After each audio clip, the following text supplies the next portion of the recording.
I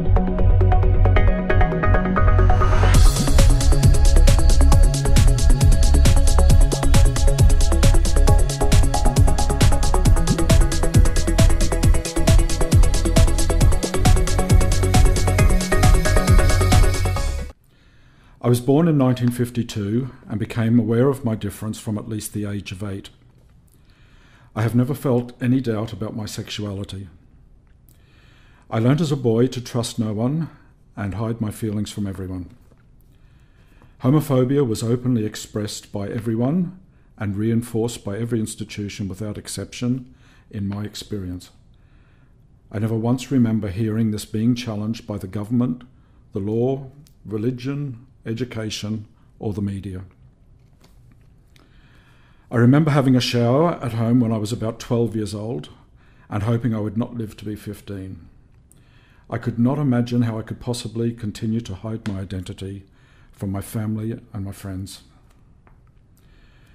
I survived my childhood and teenage years by covering up my feelings and withdrawing from my family, friendships and school, recreational, sporting activities, and any other communication with everyone as much as I could.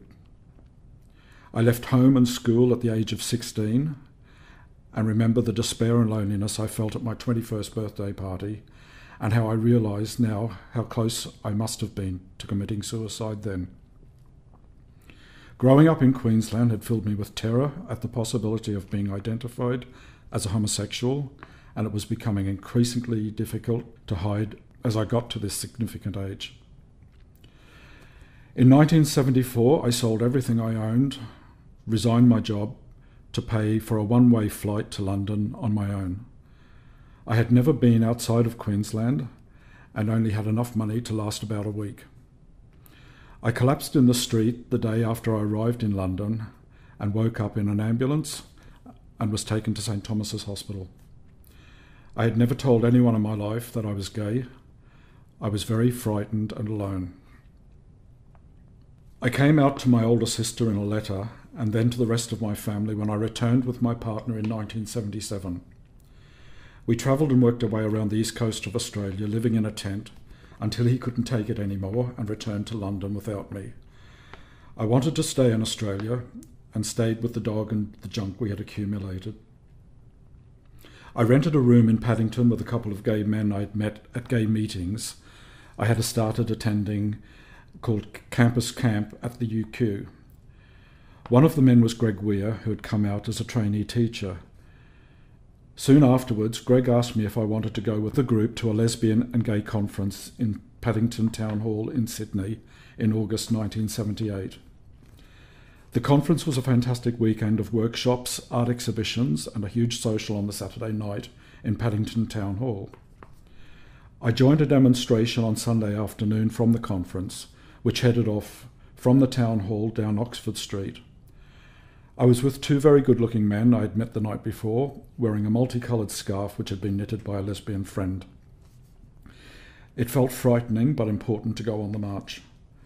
I had never been to Sydney before, and I had no idea where I was at the time, and we were towards the back of the demo when it came to a standstill. I only remember an instruction coming back telling us to disperse, and then being grabbed by police who were blocking us in when we tried to do so. I was bundled into one of those big metal police wagons and locked inside for a long time. We were driven to a station, but I could not see out and had no idea where I was, and we were taken in and told to remove our shoes and other personal belongings and processed for our ID, fingerprints and mugshots. I remember being rough-handled by the police and having my shoes thrown at me when they gave them back.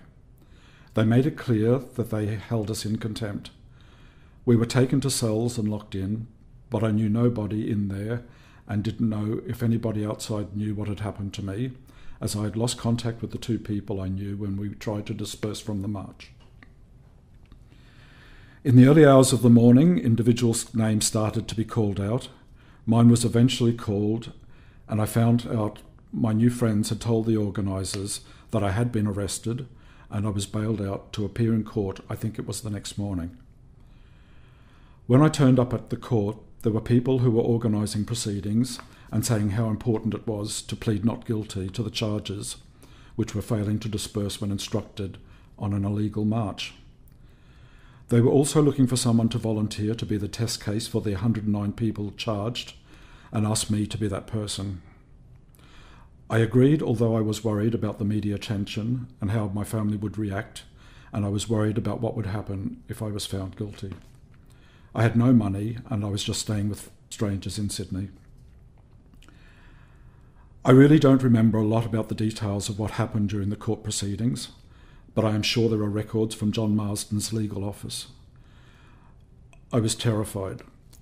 I remember a lot of excitement after the judge found me not guilty and meetings taking place to organise a celebration, but I had already decided for the second time in my life to become a refugee from this country and booked my seat on the return flight to London, which I had never intended using again.